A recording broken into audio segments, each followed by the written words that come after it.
मुख्यमंत्री महोदयांना विनंती करीन की जर काही माहिती असेल तर ती सभागृहासमोर ठेवावी। मला देखील ही प्राथमिक माहिती मिळालेली आहे।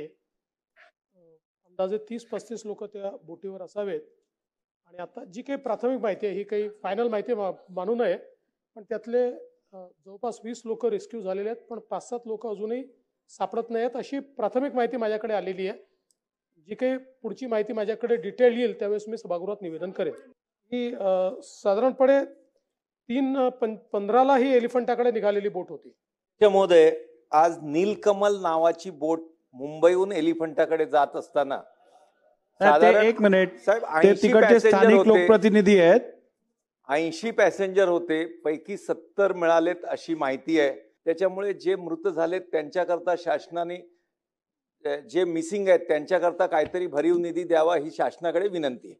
माननीय अध्यक्ष महोदय, सन्माननीय सदस्यांनी जो मुद्दा ठेवलेला आहे त्यातली त्यांनी सांगितलेली वस्तुस्थिती आहे। मी स्वतः देखील तो व्हिडिओ बघितला। त्याच्यामध्ये ती नेव्ही किंवा कोस्ट गार्ड ज्यांची कोणाची ती बोट आहे ती अतिशय वेगानं त्या ठिकाणी एक्सरसाइज करतात, तसा एट काढतात तसा तो एट काढत होती आणि बहुधा त्याचा कंट्रोल गेलेला आहे आणि त्याने थेट येऊन ही जी काही पॅसेंजर बोट होती जी एलिफंटाकडे जाते त्याला मारलेला आहे। आणि अजून किती मिसिंग आहेत याचा आकडा एक्झॅक्ट लक्षात येत नाहीये, पण अंदाजे आकडा हा 7 ते 8चा आहे।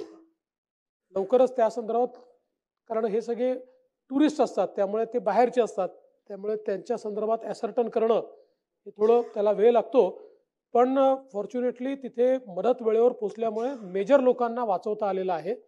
पण काही लोकांचं म्हणजे अजून मृत आपण म्हणणार नाही, पण काही लोक अजून सापडलेले नाहीत, तर त्याचा आकडा ॲसर्टन करून आणि निश्चितपणे म्हणजे जखमी असतील किंवा दुर्दैवाने जर कोणी मृतप्राय झालं तर जी काही योग्य मदत केली पाहिजे ती आपण पूर्णपणे करू।